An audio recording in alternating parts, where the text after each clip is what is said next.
We're back. We're here with our special guest this week, Jonathan Harp. And I think we're particularly excited to have you on because you were going to introduce us to the real estate world. Oh. And so I figured... Jumping right in. Okay. I figured maybe we could get started with a little bit about, I don't know, either your path to real estate, to being a realtor, or what you kind of like about it, or what drew you to want to be with the houses, be what holds in the industry that is dedicated to holding furniture. Yeah, I mean, it's a great question. So thank you so much for having me, first of all. Shane, I've known you pretty much my whole life. I mean, Amen. A long time, so it's good to be here. Big fan of the show. So, but yeah, my journey to real estate. I mean, it's been a pretty short road. I've been in the market as far as a realtor for a couple months now, just learning the game, soaking it up. There's a lot in the realm of real estate, I would say, just as far as there's so many things, right? I mean, whenever I got started, I think it was like in August. To be honest, I was just like, okay, what's another thing that I can do to like make some money on the side? Because, you know, I'm a college kid, still doing college. How did you... Because honestly, dude, I don't think anybody know. I think everybody knows a realtor, but has no idea what a realtor is. Right. So like, how did you know? How That's were me. you? How? Yeah. I have one. I don't know what they do. You're like, I had to get them, but I don't know why I got them. Absolutely. So why? Okay, you mentioned money. You saw it was a good way to get money. How did you hear about? Did somebody tell you, hey, dude, be a realtor? You make a ton of money, or were you just like, oh, I'm interested in houses? Who's close to houses? Man, I tell you what, I think just the whole world of real estate really just is really intriguing to me. Just the thought of, you know, buying a home, selling a home. The transactional part of it is really cool. Mm-hmm. And also, I'm really, really big into just selling stuff in general. I love to sell. I've been in sales pretty much my whole life, whether it's selling fireworks with my brothers or selling real estate now. So it's a lot of fun. You asked, you know, what the heck is a realtor? Basically what they do is they help you in the home buying process or in the home selling process. Yeah. They can also help you get into a home for lease as well. That's what I've been doing on the side.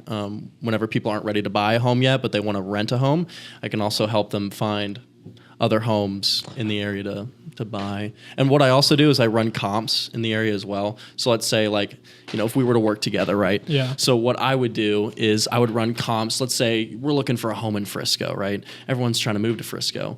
Well, what I would do is, let's say Shane's trying to buy a home, you know, $500,000.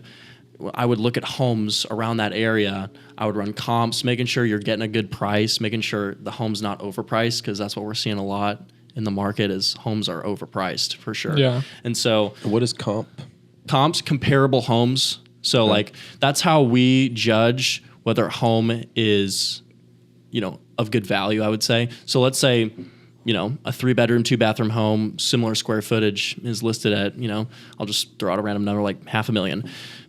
But there's another home across the street that's listed at $450,000. You know, it's $50,000 less. So it's really good to know that information because you don't want to overpay for a home, and then that means more money. If you guys are using a loan, you know, more money you have to pay off your loan. Mm-hmm. So there's a lot of nuanced things in real estate for sure. Yeah, I've noticed that. I just recently got a realtor like 2-3 weeks ago. Yeah, and I have no idea how many things there are in realty that I had no idea because my dad is a minister and he's lived in a parsonage like his entire life, so I've had no experience with any of that. And so there was like just so many questions I had to ask, and there's all kinds of like taxes and little, like, I guess you can call them loopholes that you guys have to figure out, and laws and all that kind of stuff. So right, you have my respect. Well, as far as that hard stuff goes, that would probably be more like the CPA route. Just as far as like, okay, what kind of like tax breaks can I get for my home? And I know like a lot, because property taxes in Texas are especially really, really high. So what kind of avenues can I do? Because especially when people are trying to get into like land, because if you own like, I think it's like 8 or more acres in the state of Texas, you're subject for like ag exemption, which basically what that means is you're going to pay way, way, way less property tax. If you, Okay. let's say like, if you like, I want to put some cows on my property, or I want to, you know, put some bees, or I know some people, bees? yeah, literally bees. Interesting. Or, you know, what you can do is you can like take pictures of like cool flowers on your property.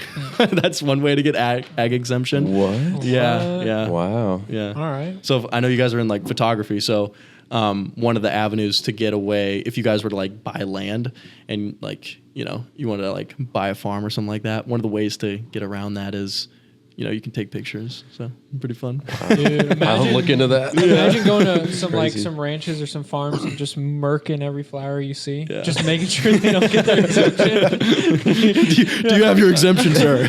Just some mild just- arson. Just mowing everybody's lawn and aggravating a couple Absolutely. people. So you asked the question of what do realtors do? Comps are definitely one thing, but another thing is we help you write the contract for the home. And so, you know, people are looking at these, you know, 10, 15 page, you know, contracts and like, what in the world? Like what jargon makes sense? And, you know, what stuff do I sign and not sign? And, you know, I don't want to get in trouble, and I want to make sure that we're actually buying the right home. Because some people, whenever they put into the contract labeling, they'll put in, you know, not the right home, not the right lot. No way. And so, yeah, it happens sometimes. So you just want to make sure that, you know, the due diligence is right. Sure. So you're almost kind of legal with it. You're almost kind of like, it kind of almost sounds like something like a lawyer would do, but the realtor is obviously focusing on homes and those kind of contracts. Is that scary? You know, it can be, right? Because you don't want to make sure you say the wrong stuff. Because you're right? talking about $500,000. I don't know do you know what the average is right now? For where? I don't know. Where specifically? Around here, So yeah, DFW? around McKinney, I mean, home prices are anywhere from average wise like $500,000-$600,000, Bro. and then Prosper's crazy. You Like misspell one letter, it's over. absolutely. You're cooked. Well, Prosper, their homes are, you know, north of $1 million plus. I mean, Frisco gets really expensive, man. But I will tell you what. So some, you know, I know we're like pretty local around here. So like some cities that are like really, really, you know, on the up and coming that Yeah. I would say like, man, like start looking in these cities because they're going to be blowing up here soon. Melissa, St. Paul, Princeton. Those are three areas that are Okay. north of What about Palm County. you know about Aubrey? I do know about Aubrey. It's a little south from Prosper, right? North. No, it's south of It's Prosper. south of Prosper. What do you think about that? It's a good area.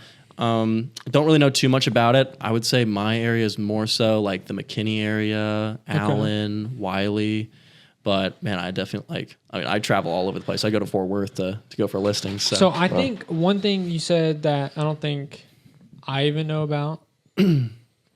You said realtors can help with not just home buying but home leasing. Why would I get a realtor? Because honestly, I'm probably more in the renting stage. So why? I never even occurred to me that I could get a realtor. Why would I get a realtor just to rent? yeah, it's a good question. I mean, one of the ways that realtors help is they help you search for, you know, the right home. Let's say, because I know you guys have a dog, right? And so Yeah. you're like, what home is capable of accepting a dog? What home is not, right? And so you don't want to waste your time looking at homes whenever, you know, they don't accept pets, Yeah. right? So that's another area. Another thing is, you know, there's also like lease contract work with that too. So we help out with that. And so like we send you over that paperwork, you know, and we're in talks with the leasing agent. So if I was to be a lease buyer agent, maybe that's what it's called. But Hey, bro, he's I don't even. You're a professional here. You're the we professional would here. not know. But yeah, so let's say like I would be the guy helping you out with that. Well, I would be in talks with the landlord and the leasing agent to Okay. make sure. And you know, a lot of times, you know, that price is negotiable monthly on rent too. So let's say like a home's listed at $3,000 a month, and you're like, dude, I'm just trying to move in. But like, hey, like I can help you get it for a lower rent. Like that's pretty nice So, too, right? so not only would you make it maybe a little easier, you could possibly save some money too. In what way? Like off the monthly home price, you could save. If I'm trying to get a rental, and I was like, okay, should I get a realtor? Should I not? The advantages of me getting a realtor would I wouldn't have to worry so much about making sure all the paperwork's fine, making sure the house has, you know, it allows dogs, but it also maybe you could shave a little off the monthly price or Well, that too, negotiate it. but also like how one of the ways, that people come to us is they want to see the home first. And a lot of times you're not even able to get into the home without a realtor. So, dang. what we also do is we're able to let you come and see the home. You're the Lord's keys. Yeah, pretty much. So, Dang. and so what's really cool about our brokerage, so I'm with Vivo Realty. What's really cool about our brokerage is we're actually directly tied with Zillow. So whenever someone wants to go request a tour for Zillow, maybe for renting or buying, they actually hit up my phone and they call me directly. So it's pretty funny. They're like, wow. I'm like, oh, hey, is this Rob? Like, oh, hey, Rob, this is Jonathan. I see you want to go see 123 Main Street in McKinney. That's awesome. So sweet. Maybe that's why my Zillow stock is up. Right. So Zillow actually have stock? Mm-hmm. I've had it for years and it's now finally up after like 3 years of being down. I'm gonna low key start hitting up Zillow listings and be like, "You trying to play pickleball?" see what realtor's down. Yeah, that's my guy. You'd be surprised. I mean, I'd say yes to that, obviously. But so, are realtors like? Do they cost extra if you want one? That's a good question. So, normally, how this has all worked from the test of time, ever since like a realtor's been a thing, is normally if I'm a buyer's agent and I'm representing you guys on a buyer transaction, normally the listing broker pays for my fee. Okay. So you guys don't pay at all for a buyer's fee normally. Now what's happened is there's these new realtor rules that have been going around and they just got instilled with these last few months to where it's now negotiable whether or not a buyer pays for the buyer's agent fee or not. Now, mostly what I've seen is 95% of the time people are like, I'm still going to pay your buyer fee because, buyers are normally, most of the time, they're just trying to get into the home. They don't want to pay extra money for me. Mm-hmm. And honestly, like, I'm just here to help them. I'm just here to be a resource to provide them with extra knowledge and expertise in the area. So, yeah, that's a good question. Okay. You said that was a recent rule change or whatever? Or yeah. What did you say? What term did you use? Yeah, absolutely. So it's NAR, National Association of Realtors. So they actually, I think it was also, don't quote me on this, but I think Congress also they passed some legislation too to make it to where our fee is now adjustable. So typically what it's been is like 3%, right? Like most people know that, but now it can be, you can, how do I say this? You can adjust it. So like, we can talk about terms like, hey, I don't want to pay 3%. I only want to pay 2%. And so a lot of these builders. Do you think realtors are about to start getting like I don't know what it would be called. I honestly just competition. Like, do you think there's going to be some realtors out there, some crazy boys trying to do like, I'm 1%. Yeah, I'm 0.5%. Yeah. There's please. these people out there. So what they do, and it's kind of unethical to be honest with you. I'm not gonna lie, but so whenever like we sign a contract together, it specifically says like my broker fee is 3%. Yeah. Now what these other people love to do, and especially with new construction people, is they love to hire some of their employees to get a license, and they'll represent the buyer for like $1,000, if that makes sense. And so they'll have these crazy promotions, these crazy deals. So like, okay, I'll knock 10 grand off the home, but you have to go with my realtor, and you only get to pay $1,000. But what's the problem with that? Well, one, it's super unethical. Two, they're not representing you at all in the transaction. They're not providing you comps like what they're legally supposed to do. Mm-hmm. They're not giving you any due diligence. They're not providing you any value with any other homes in the area, telling you, hey, this is a really good price. This is a really bad price. Okay. Wow. So, yeah. That's crazy how that's like allowed. And now, I mean, I was going to tell you or ask you a question because it seems like in the realtor business, from the limited knowledge that I have, there's a lot of very, like you said, ethical things that are like they just let it pass, they let it slide. And that was one of them that you just mentioned. But I've also heard of one regarding the realtor and the buyer, like the realtor having some sort of kind of personal connection to the buyer and like telling them no to something, or like the buyer wants to go see a house or something and the buyer's like, no, I'm not going to do that because so and so and so. And that was like, I guess, allowed for a long time until much recently. Is that correct? Absolutely. So now what you have to do is you have to disclose whether or not you're a family member. That's right. So I'm actually helping out my older brother, his name's Blake, with a few land purchases. And every time I call them, I call the listing agent. I'm like, hey, just so you know, I am a. Okay, I'm related to the buyer. I have to tell you that disclosure. That I'm missing what the advantage would be though. As far as what? So why is it such a big deal if you're a family member? Because of the fact that a lot of people they just don't seem to like that for some whatever reason. Whether it be like you're in cahoots, you're like, oh my gosh, this buyer over here, like, just seems kind of sketchy, maybe. Yeah, I mean, you can. There's so many different ways you can draw about it. I think it doesn't really matter, in my opinion. Yeah, because for me, it just seems like the price is kind of the price, and whoever the agent is the agent. Right. I don't know. Maybe that's.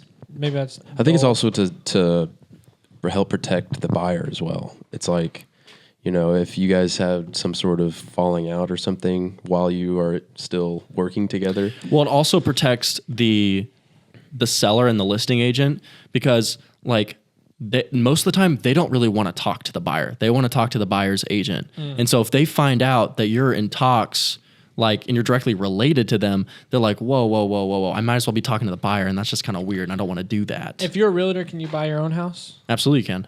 So, I mean, that's kind of a Nagasaki. That's kind of a Hiroshima. You're like, kind of a Hiroshima moment when you're buying a place. You're like, I'm talking to the. Yeah, let me get with the buyer real quick. Yeah. Sure about this. let me talk to my and then side you buy piece. it and you show up and you are the buyer. Yeah. Let me put you on hold real quick. Yeah. So there's actually That's fine. there's space in the contract where you have to disclose. You're like, I am. I am like affiliated with the transaction. If that makes sense. I am he. I am he is me. Yeah. That's hilarious. Absolutely. Okay. You got anything? I got some other stuff, but Sure, we can go on to the next one if you want. sure. This one, I guess you said you started in realty just because you like to sell, right?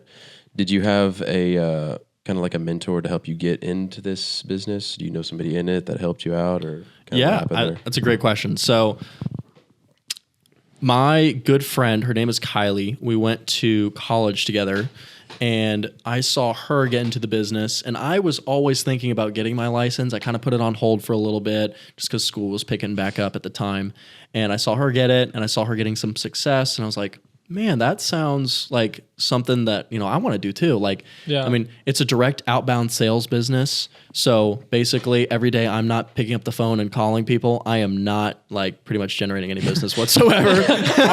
I'm making no money. I make zero money. Unless it's completely on me at the end of the day. If I want to succeed in life, if I want to succeed in this business, it's directly reflected off of me picking up the phone and calling people.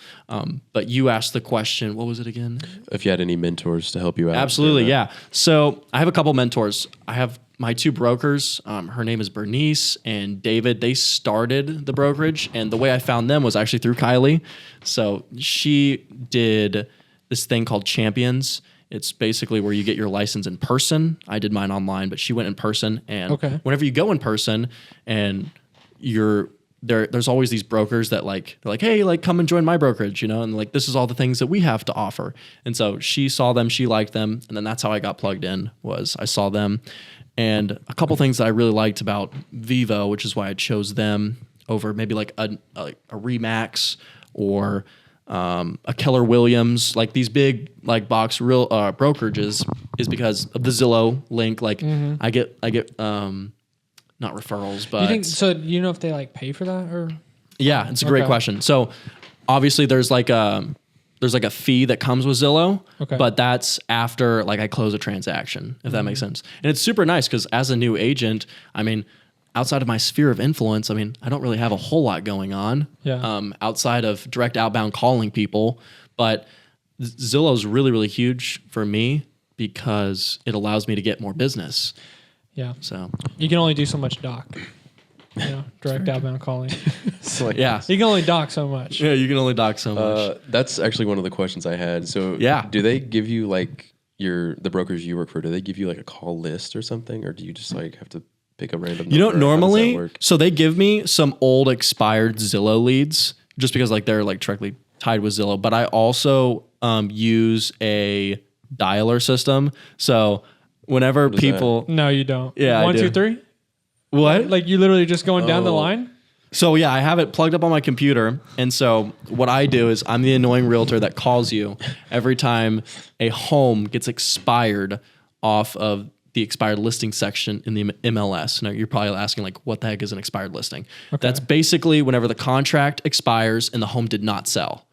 And so normally there's a lot of pain there. A lot of people want to get their home sold and they didn't have a good realtor to get the job done. Okay. And so that's where I come in and I'm like, hey, I saw that you didn't get your home sold. What happened? And do you send them any cookies? You send them any cookies? I can or, do it. Like, how do you swam? Because Yeah. so to me, it kind of seems like, if a house is listed, then somebody's going to find it. What would you do that would be different than the other person? It's a great question. So a lot of times what gets people sold on, for me specifically, even though I'm brand new, what differentiates me is my marketing strategy. And so what I do is I say, hey, I'm directly partnered with Zillow. And so everyone's like, well, what the heck does that mean? Well, great question. Basically, every time you list with us, your home is number one on all search results for Zillow. Really? Yeah. So Okay. basically, we have this thing called the Zillow Premier Showcase. And so what that means is, and it's something I directly pay for. It's typically like around $700 to $1,000, but it's marketing that I put in my own money. And at the end of the day, I like to take all the stress off of the seller and put it completely on me. And if the home doesn't sell, I'm left hanging the bag, if that makes sense. Yeah. And so you're saying, what the heck is Zillow Premier Agent? Basically, it's a service with Zillow, and it's like a cool kids club for homes. Okay. Basically, only 10% of all homes on Zillow can have access to this. It's basically the little starry icon on Zillow. I think I've seen it. You Yeah. probably have. And that's what allows them to go number one on all search results. 80% more views, 90% more shares. And on average, even though we have so many homes on the market right now, on average, you get a 2% higher closing. So let's say you list the home for $500,000. On average, you're going to get 2% higher than that. Wow. So it almost pays back one of your. So that's my marketing strategy. It So almost pays back one of your agents, either the listing or the buying, because 3%. yeah. So Okay. Interesting. So you mentioned you got your license online. I did, yes. So you can do online or in person. Like, You how does can. that- does So that- there's a bunch of different ways you can do it, right? So there's tons of different schools, and I work way better online just because I've got a very busy schedule with a bunch of other side jobs that I'm doing as well. Is it a So realty school? there is a realty school. Champions is one of them. That would be an in-person one. I went through this thing called like Aceable Nice. agent. Okay, And I've so heard I of think that. you can also get like your driving test Yeah, done there that's what too. I've heard of it. Yeah. Imagine So- failing at Aceable. It's like, crap. What's really interesting is, and if anybody's out there trying to get their realtor license, definitely recommend it. And I would recommend Aceable if you guys were going online, because they have practice tests that, I'm not going to lie, the only reason why I passed was because of those practice tests. They're super clutch. They're awesome. Is it Yeah. expensive? Is it more expensive on Aceable than They have a just lot of school? deals going around. I think for them, it's like a couple $100 to get fully licensed. It's not even bad. But with real estate, there's a lot of like hidden fees and stuff. So they constantly nickel and dime you. I mean, there's like a Collin County area realty fee that I have to pay. I mean, there's the auto dialing service I pay for. So as wait, well. yeah. Actually, what are you? Where all can you sell houses? Is it a Texas? Is It's a that great a county? question. I can sell anywhere in the state of Texas, but Okay. my MLS, which is the multiple listing services, I only have access to Collin County, Dallas County, and the surrounding counties around that, like Denton County, Hunt County, Grayson, like around DFW is pretty much Do you what have I to have. like pay for each one of those? No, so it's all included. It's all Okay. included with the fee. So All right, that's hype. yeah, it's really cool. So there's actually like a couple homes that are off-market homes with Zillow, and so that's why the MLS is still really, really cool, because I can show people off-market homes, and that's really, really huge, because some people are like, I want a home that doesn't have a whole lot of competition to it, and what we've seen the past few years is, you put a home, you put an offer in for a home, and typically, let's say you put in at asking price, and someone's like, shoot, someone overbid you and they put in 20 grand over asking price. Now, we're not seeing that now, but that's been happening the past few years. Yeah. So what is going on with the houses? Are we Yeah. are we getting cheaper? Are we getting Are we getting more expensive? It's a great question. So we were in a seller's market for the past few years. And that then, means houses are more expensive? yeah. So basically you hit the nail on the head. So typically homes were selling on average for more than what they were asking for. Okay. And so Hey, what's the reason for that? like the market just sways. Like the pendulum sways every back and forth. And at the time we were in a seller's market because interest rates were so low at the time. They were like 2 or 3%. So a lot of people trying to buy the house, but not enough houses. Right. And so Okay. funny thing is, so this time this year compared to last year, we have double the amount of homes for sale right now on the market compared to last year, which is insane. So maybe theoretically, with that many houses, if the interest rates come down it could be like a really good time to buy a house. Yeah. So a lot of people are speculating that they think that, with Trump back in office and the election being over, that in 2025 in the spring, we're going to see the interest rates fall. A lot of people just like to speculate with that. A lot of buyers usually come out anyway in the springtime and the summertime. And Okay. so that's when a lot of sellers like to relist their home anyway, because I'm not going to lie to you, a lot of things expired off the market because they just weren't moving. A lot Really? of people, well, one thing was the interest rate, the election, people were hold off. They had no idea, like, hey, what's going on here, right? Like, Yeah. I don't want to buy an election if, the other candidate wins. So Yeah. Yeah. No, that makes sense. Let's see.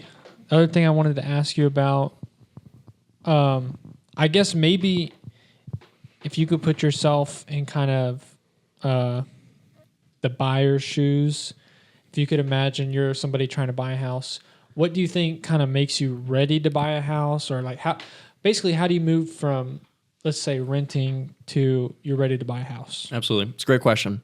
First and foremost, it's really nice when you talk to us. Like, we can show you homes and all that kind of stuff, and it's great. But the number one thing I would do for first-time home buyers is get pre-approved. That is super, super huge with a lender, with a bank in general, whatever it is. They help you so much figure out your buying power. And buying power basically means the loan that you can afford to get the home. So let's say Okay. you're looking at homes for, $300,000-400,000, but your loan's only at $200,000. Where are you going to find the other amount? You know what I mean? So Yeah. Under the mattress. yeah. No. So I had this one guy a couple weeks ago, and he was looking for homes, and he wasn't pre-approved yet, but he was talking this big game.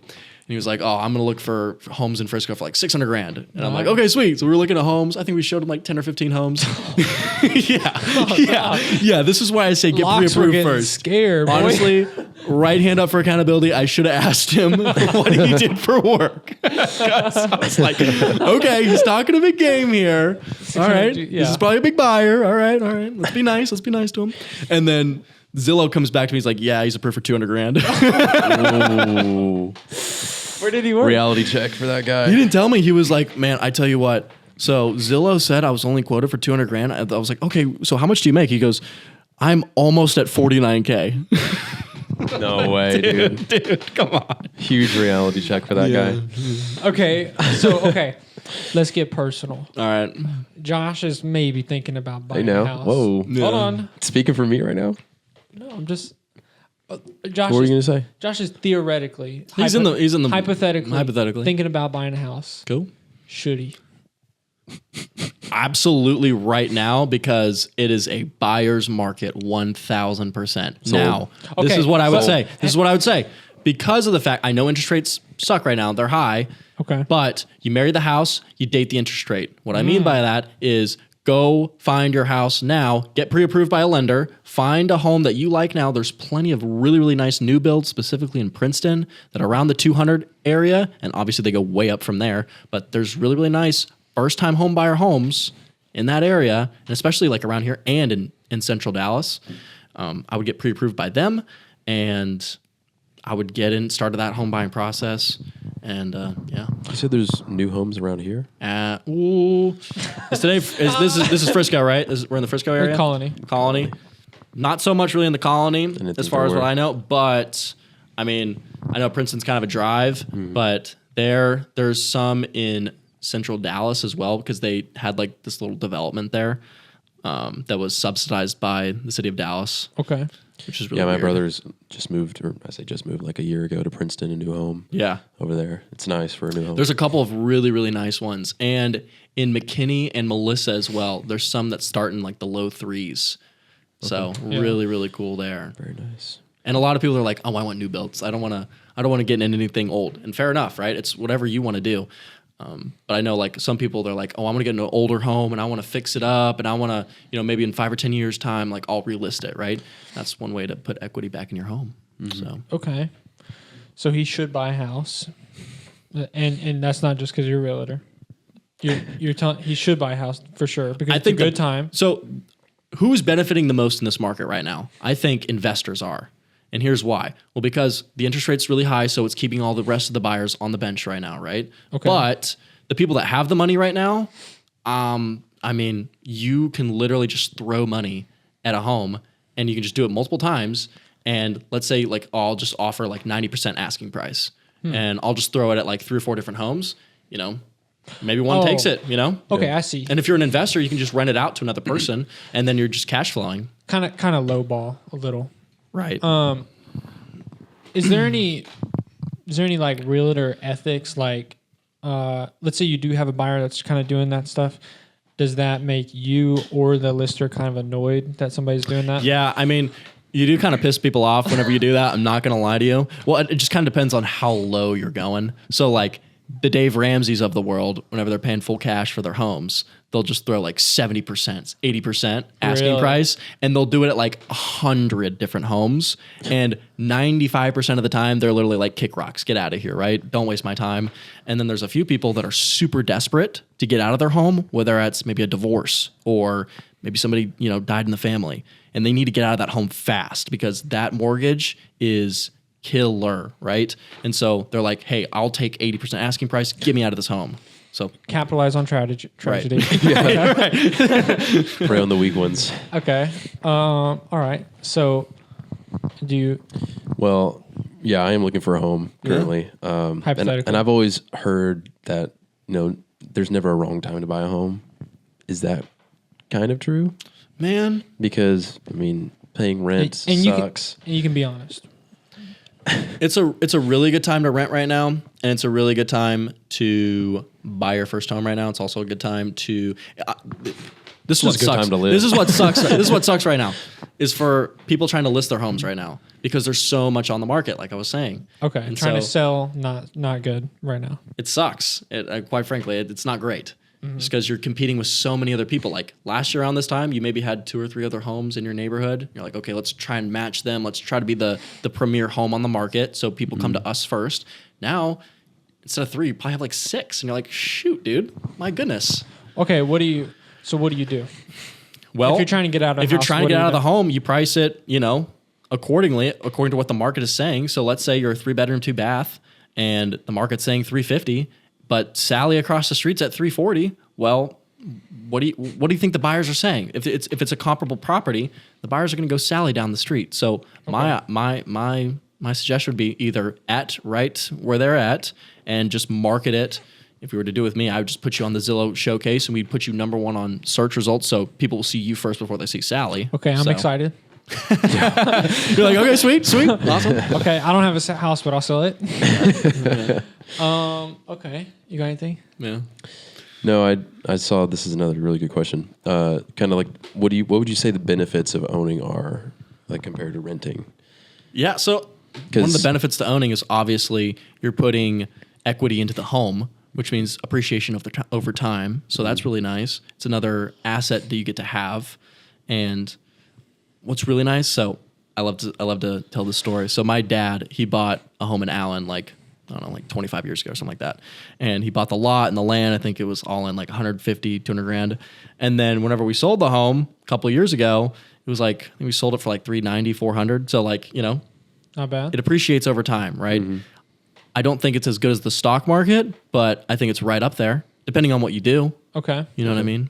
So would you say, just personally, would you say the stock market's like the best kind of investment, and then it's home ownership? It's hard to beat the stock market because it's so consistent, it's so nice, and you just throw money there and it just pretty much appreciates, right? Just outside of prints. a few, it prints money, right? Prints money except for those couple times. Except for a few times. Except we for won't talk Tesla. about those few times.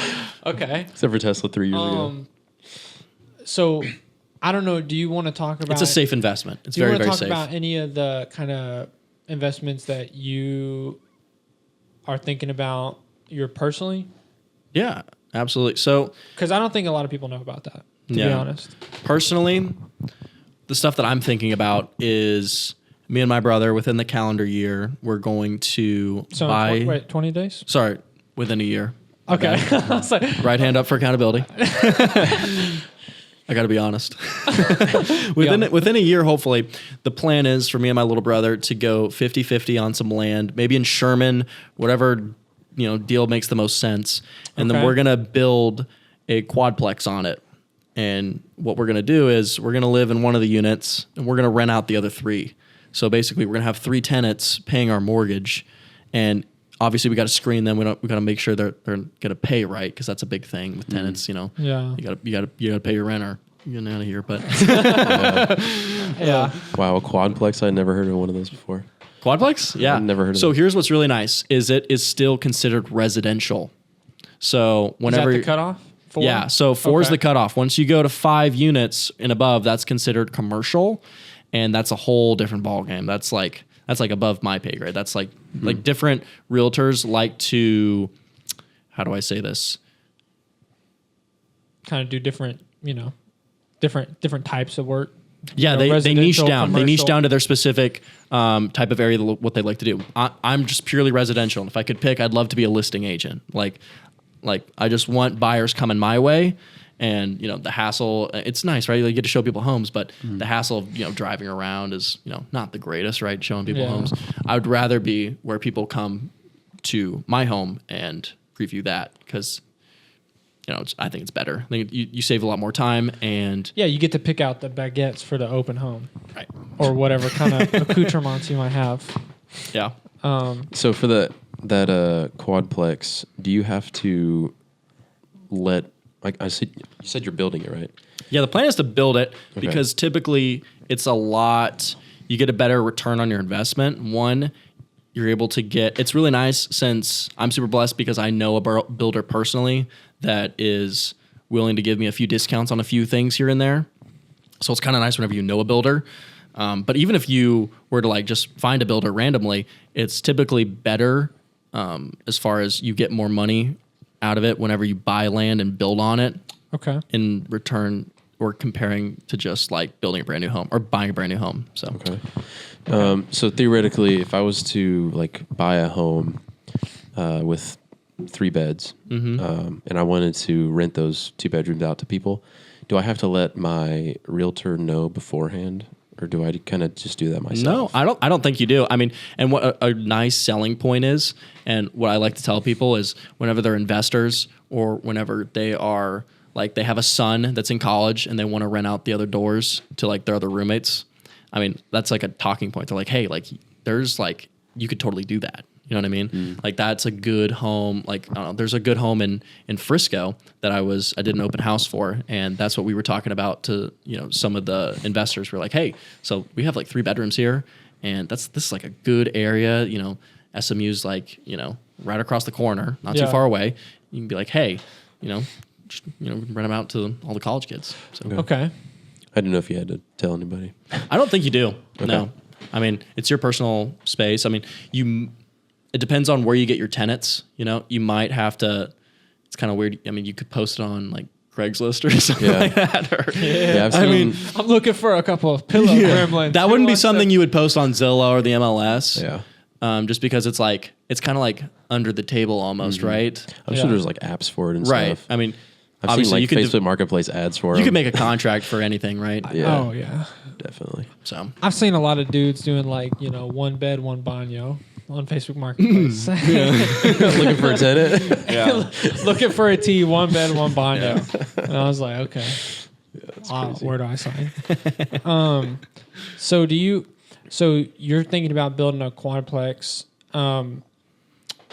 Is that what kind of brought you to that kind of investment? Is that just purely because you're a realtor and you know about kind of the buying and building process, or is that a good investment for me or Josh or I think- an average Joe? I think it's a good investment for whoever can find the land and can find the right builder. And Okay. if it's whatever the number makes sense, right? For me and what I want to do is I want to turn around and after a year or two of living in it, I want to, pull the money out of whatever I put in and do the same thing over again. Okay. So that's my plan Not with it. keep it or build another? We're going to keep it and we're going to rent it out. And so build basically, and another. have 4 tenants there. And the goal is to have that cash flowing, meaning that they pay for the mortgage, Okay. hopefully plus some. And then we can use the reserves to pay for any damages, pay for any, 'cause tenants like to break stuff. You know what I Yeah. mean? So, Toilets, termites, and something. man, I tell you Tenants. what, the nightmares, the nightmares are crazy. Okay. Yeah, because that does sound terrible to have to deal with people living. And, People living. yeah. Because, I mean, It's not a lot of fun, and you want to make sure if you were to go the quadplex route, you don't want to tell your neighbors that you're the landlord because they're just gonna come. They're just gonna come to you with all the problems, like, hey, like, Okay, I got a but- clogged toilet. Can you Okay. come and fix it? but I'm not really I'm not really a scientist. But if you sign my lease agreement and then drive your car into the other garage, I might be onto something. I don't know if you're gonna fool we can always have it remote sign it. So I mean, there's ways to get around it. and just never True. meet him in person. That's kind of awesome. Well, what you could do is you can hire a company that all they do, I think, what is it called? Like again? property management? Property management, absolutely. So you can hire a property management company, and let's say like you didn't want to worry about screening tenants or worry about any of like their complaints, or let's say like they're late on fees and you don't want to be the bad guy to knock on their door. So that's what property Surprise, I'm management your is for. tenant. Dude, Loki, that'd be kind of funny if they didn't believe you because you were just neighbors for a year, and then one day they're not paying and you come and you're like, hey, Drop a bomb on it. Like, hey, Mark, All those- I'm actually the landlord. Get the heck out of here. all those nacho parties we had. remember last Super Bowl. Those were fun times, but no more. Yeah. Get out. Get out of here. You're homeless.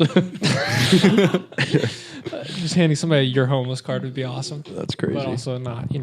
I feel bad for them. I wish them well, and that they find a new home, and maybe you can help them find their new home. Hey, maybe after so. you evict them. Their credit's probably shot, though. I'll tell you what. It's probably in the dirt. They got some years to work on that. Okay, all right. So So something I didn't know when looking for a home, or what I was told by my realtor, is that you kind of want to look for a home that was built after 1980. 1987, right. 87. So that's with the lead-based paint agreement. Right. oh, Yeah. Didn't know about some LBA. Yeah, so a lot of painters and construction people, they didn't do their due diligence right. It's a very, very good question. That's really good that your realtor said that because, I mean, there's a whole addendum that you have to attach to the home buying contract with that. So let's say your home is built pre-1978, then you have to attach a lead-based paint agreement. Yeah. Okay. Yeah, it's a good question. So it's because the paint they used had. Oh, it's super toxic. Yeah, Yeah. you'll die. Absolutely. It's super toxic. Yeah, have you ever thought about when you're selling the house just to prove it, just to lick some of the walls? I guarantee this I've is not never. lead-based. So I've seen a lot of homes, like in my short tenure doing this. I've seen a lot of homes that are pre 1978 but all of them have like redid their paint. Like they're like, hey, like I don't even want to get in the trouble of doing this crap. So let's just replace the paint. Do you all know that when kind of stuff. that asbestos was? Is that an addendum? What is? Asbestos, like the tile. I think you can still do that. You That's know still about legal. Asbestos? Like the asbestos, like the really cancerous, like horrible tiles they used to put in ceilings. They're like I think it's 1 foot by. Well, 1 you foot definitely have tiles. to disclose that for sure. So in every single time a seller wants to list their home, they have this thing called the seller's disclosure notice. Basically, they have to list every single thing that's wrong with the home. So yes, they would probably have to put that in there. Okay. As well as, let's say they have foundation issues. Well, a buyer needs to know that, right? And it's my job as the agent to tell them that, right? And if I don't tell them that, then I'm in breach of, NAR rules, and I could get in big trouble for that. So Okay. You said foundation, like paint stuff. Is there anything else that's like kind of major that you need to that Absolutely. So maybe a buyer needs to ask about? yes. So the roof. When was the roof done? So typically, a good roof will last you 8 to 10 years. That's in the seller's disclosure notice too. It's like, hey, when was the last time you fixed your roof? Is that like the shingles? Yes. So there's that, and obviously, because we're in Texas, so there's been a lot of hail in the last few years. So if you didn't get your roof done in the last few years, that's not good.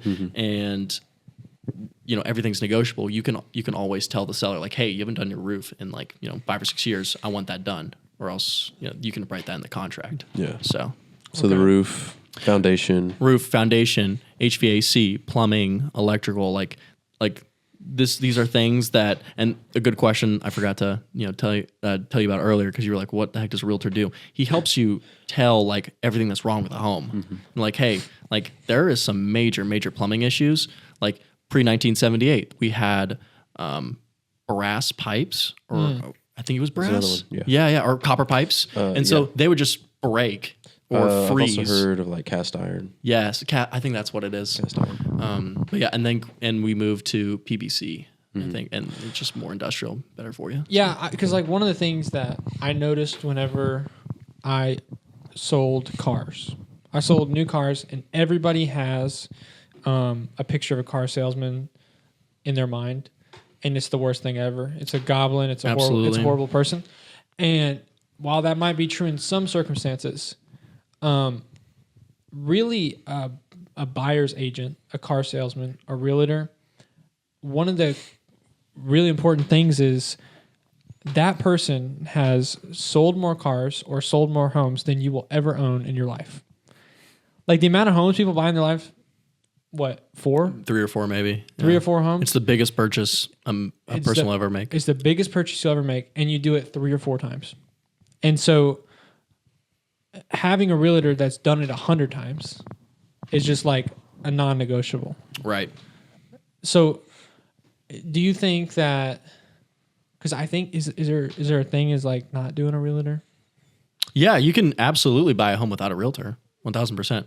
But you don't. It's got to be way harder though, right? Well, yeah. What do you do? Do you just kind of go up? You go into open houses and be like, "I'm here." Right. Absolutely. So, what do you do? It's really, really hard because there's a bunch of things that the buyer needs to know about that it's harder to get the information, I would say, because the agent, they're like, okay, where's your buyer at? And they're like, or where's your agent at? And they're like, oh, I'm just by myself. A lot of agents just won't even. Myself. Yeah, I'm representing myself. And they're like, okay, I'm just not even going to talk to you. Really? Or what they'll say is okay, because every realtor wants to get commission, right? They're like, hey, this is how I make my money. Hey, so if you buy this home, I'll represent you in this transaction, and I'll get, because you can't do dual agency in Texas. What I'll do instead is I'll get another one of my agents to list the home instead, and then I'll just scratch up that contract. I'm going to go and represent you for this home buying process. Do a referral. Right, or a little referral fee. So, okay. Hopefully that answered your question. You can't. Yeah. And I guess this might be a stupid question, but I guess you can't buy a home without a realtor and without a lender, because unless you have just cash. A lister. You can absolutely, let me get this right. You can absolutely buy a home without a realtor and without a lender if you have the money. So, yeah. So what you could do, and I'm not saying to do this, but if you have a friend that has they can act as the investor for you, and they can charge a lower interest rate. So let's say you're trying to buy a $200,000-$300,000 home, and you have a certain amount of money you want to put down, but maybe your friend will give you the money to borrow at a lower interest rate. If that makes sense. Okay. So a lot of people actually do that. So I know that. yeah, Kind of it's pretty interesting. Kind of like a parent or something, probably. Yeah, you can do that, and you'd be like, hey, instead of what are interest rates right now? 7.1%, outrageous. You're like, okay, I'll do what it was 2 years ago. I'll do it 3%. Okay, so what's a good interest rate? A good interest rate? Where they're not at right now, a good interest rate would definitely be in the 3 to 5%. It would be a really, really solid interest rate. That's good. That's what we've been seeing. People. That's not really my opinion. That's what the buyers think. The buyers are okay, 3 to 5%. I'm comfortable doing that. Okay. 7% is where you get a lot of people this is way too much. I can't afford as much home, and the only people that are really trying to buy are people trying to buy out of necessity. Like, I need to move here for a job, or, I need to get out of a home like I was previously talking about, or, some other circumstance, like they need to get into a home. And so they'll eat that interest rate for a period of time and maybe refinance later down the road. Okay.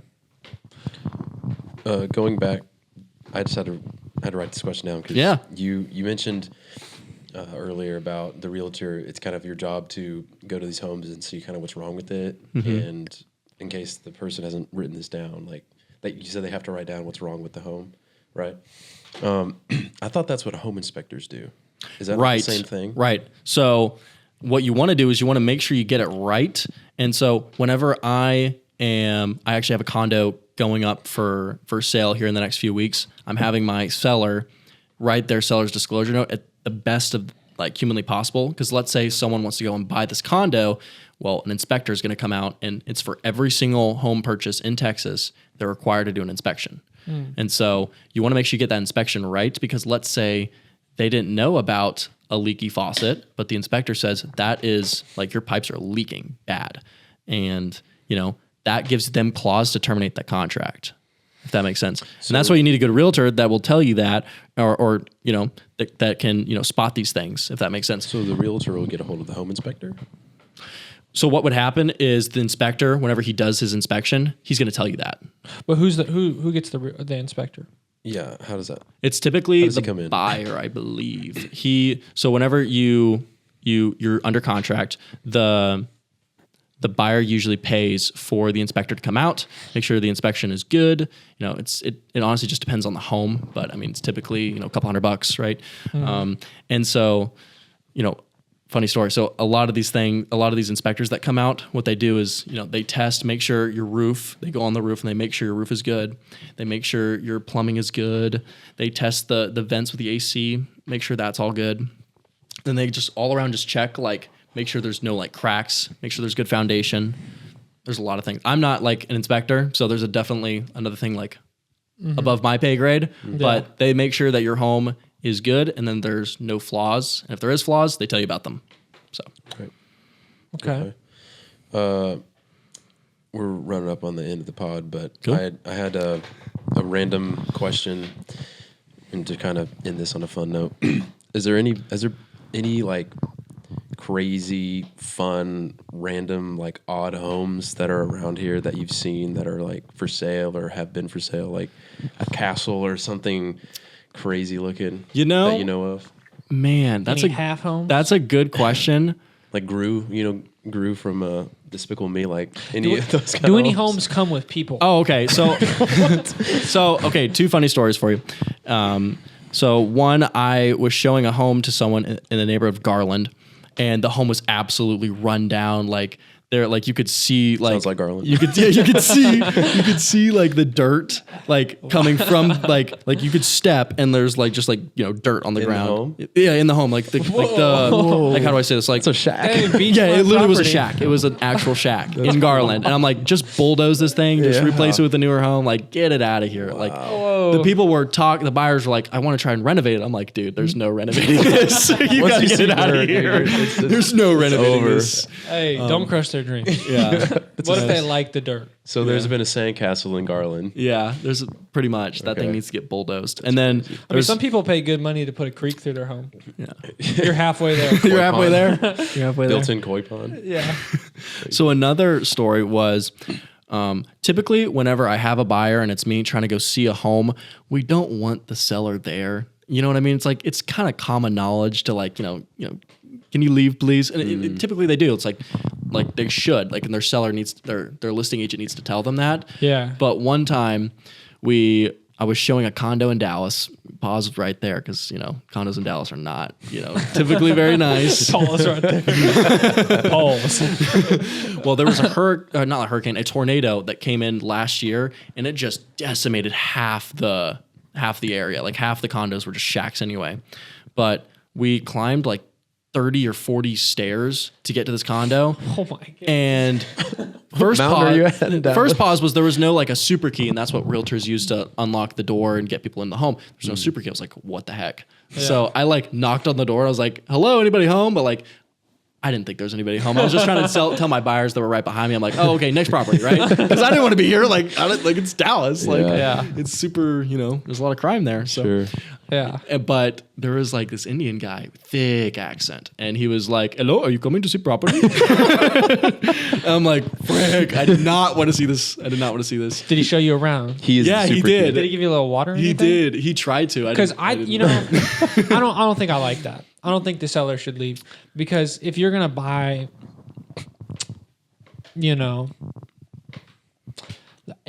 even when I buy a car, if I buy a used car, I like to see who's been driving it. Has this, You I want wanna the see the previous owner mileage in on the this. passenger has this seat? person been going to McDonald's Yeah. a lot? To spilling be fair, fries? he staged it kind of well, Oh. but the area was horrible. Like, it was horrendous, and the stairs getting up there, like, Yeah. atrocious. 30 to 40 steps to your home is Atrocious. crazy. Yeah, literally 30 to 40 steps. That's what I do for my apartment. I'm not going to Right. get a home he was for that. he was counting it as he's going up. You're going 1, 2. He's looking at your. You offer to carry the Yeah. buyer. And like, so hey. what's not like typically like, sellers like, hey, take your shoes off, or can you wear shoe coverings? Like, that's fine. Like, he made us do that. Like, that's whatever. But then he just like starts showing us around the home. I'm like, I don't want to see that. Like, And do you I think- will take a look around. Thank you very much. Do you That's think your you job. looked at your toes or anything? What? Anytime somebody tells me to take my shoes off, I'm like, just tell me how you feel. Right. Are you trying Pay to see for my my dinner. toes? Are you trying to see my toes or Maybe what? they have a fetish. I don't know. Maybe they do. Tis the season, But there was one festivals. house that we were seeing in central Dallas, but there was like an old lady living there, and she just took my buyer around, and she didn't know, like, Oh, that this you're has supposed to happened leave. twice. Yeah, this happened twice. So the second time, there was an old lady. She was African American. She was nice. She had a little southern accent. Okay. And her and my buyer just hit it off, and I was just full disclosure. I was like, okay, I'm just chilling. This with is my a win-win. It's good old fashioned Right. business And- right and- there. And she was like, okay, well, we just renovated this shower right here, and Dude, you see what I'm saying? awesome. The seller should stay. well, it's kind of nice, but also like, it's just kind of weird. They you could know be what I like mean? looking around the corner. It's kind of weird because it's like that's the person that's gonna be buying my house. Like, Yeah. you know what I mean? Yeah. Yeah. It can be kind of weird. It's kind of odd. I About to didn't think put about that. bread in my pantry. Yeah. So typically, whenever I see a home or show a home to people, it's typically like 20, 30 minutes. We stayed there for like almost an hour, and she was just talking. Like, you know how they are. They just love to And talk. so- Make some cookies. If you're a realtor, though, Yeah. like literally, basically you only get paid if the house gets sold or bought. Right, absolutely. I don't So get paid sometimes at all you could unless it just- gets sold. You could show somebody 70 houses and nothing. Yeah.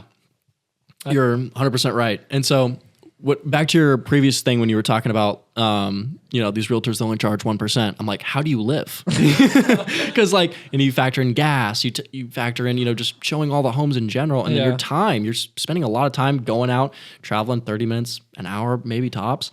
You're showing all these homes. At the end of the day, if they don't buy a home, I mean, it's not great. That's why I always try and get people to sign some sort of agreement with me, because I'm spending my time, my energy. I mean, it'd be nice if we could get this going so that Okay. I'm able to help you more. Because at the end of the day, I'm just trying to help. I'm just trying to be a resource. Well, if somebody like rings you out for like 70 houses, you're probably not going to try your hardest to help them out. You Right. know, but if somebody is actually wanting to buy a house, if Josh is going to take the next step in his life, and he's going to get a house, and he's presented that to you, he said, "I'm ready to sign a contract. I'm pre-approved." You're probably going to work harder for that person because they're showing interest, and you want to do a good job for them. Yeah, absolutely. If a buyer is pre-approved and they already have the home they want, they just want to go see it really quick, and all we have to do is see the home, put it under contract, and then wait for that to happen, and then your closing date. That's fantastic. That's a realtor's dream You're right seeing there. money. It's like, okay, wow. You're going to kiss him on the mouth. Yeah, I'm gonna get you a good closing gift. Okay. And do you have you don't have to put this out there if you don't want to, but if somebody was to buy, what kind of gift might you send? Oh yeah, that's a good question. So there's a lot of good gift baskets out there. If the buyer's really into alcohol, there's a couple good bourbon that I would. If you send me one of those fruit things, I wouldn't give them a fruit basket. I'm gonna send it back.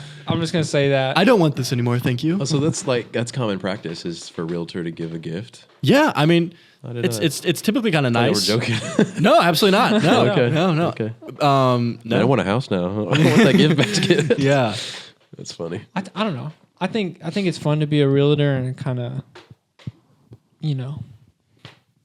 be finding people's beds. This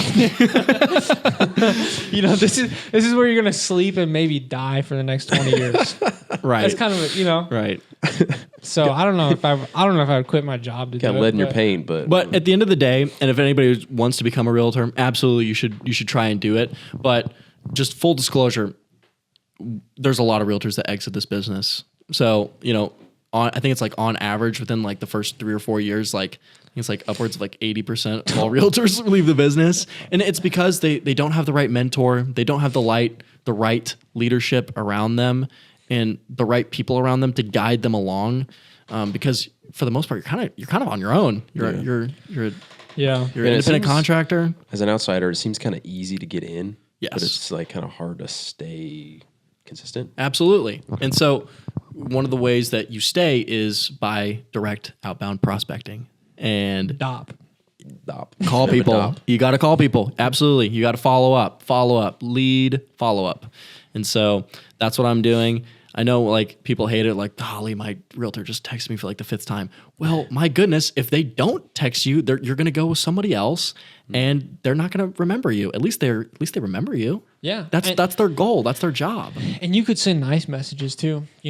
How's the house doing? I love you. Yeah. Hey, boo, how are you? I noticed you're a single homeowner. Are you lonely? Hey, Getting that you up text by your realtor. my friend is single. Okay. Well, Yeah. I don't know do you have anything else? No, I was going to thank you for all the information you gave us. That Yeah. helped me a lot because I'm in the Absolutely. homeowning process. Yeah. But And I know you have a realtor, but like, hey, if you have any questions, you can call me or text me anytime. Absolutely. Yeah, he's like totally gonna stay with that realtor. Screw you. Well, I don't know. I think that's it. You Yeah, got anything? absolutely. Did you want to? where can people find you at? Oh, Absolutely, yeah. So working on my business social medias, but you can follow my personal ones. I think it's like jonathan.harp50 on Facebook and Instagram. Okay, really And then- simple, easy Yeah, to really find. simple, really simple. Nice. And then my website, I think it's like jonathan.vivorealty.com. And then that's where I'll have How do you spell Vivo? VIVO. Okay. And it's like start living. That's the motto. It's like start living your life, man. All those people dying dead. Right. like all these people that like have a W-2 job, and not flaming any W-2 jobs. Like if that's what you want to do, like that's amazing. Yeah. There's a blessing and a curse being an independent contractor. As I'm sure you guys know, because you guys are that too, right? Yeah. So I mean, you have your own schedule, right? But Yeah. at the end of the day, it's entirely on you to earn the business. Yeah. So I mean, how badly do you want it, right? And we're young, we're hungry, we're ambitious. Okay. Let's make some money and let's get it rolling. So Absolutely. that's me. Get that fruit basket, baby. Well, dude, appreciate you being here, being on the pod. It's been fun. Thank you so much. All right. We have each of our guests honk to end the pod. So you want to give us a honk? We'll end the pod. Like a little honk. There you go. Yeah, we don't know nothing, but we hope you enjoy the something. We just don't keep that no. You know we have fun and it doesn't bust it. We love you, homie. May we keep the gravy and stuffing. Gravy and stuffing. I keep your mom in a Dutch oven. Gravy and stuff. Gravy and stuff. Gravy and stuff, man.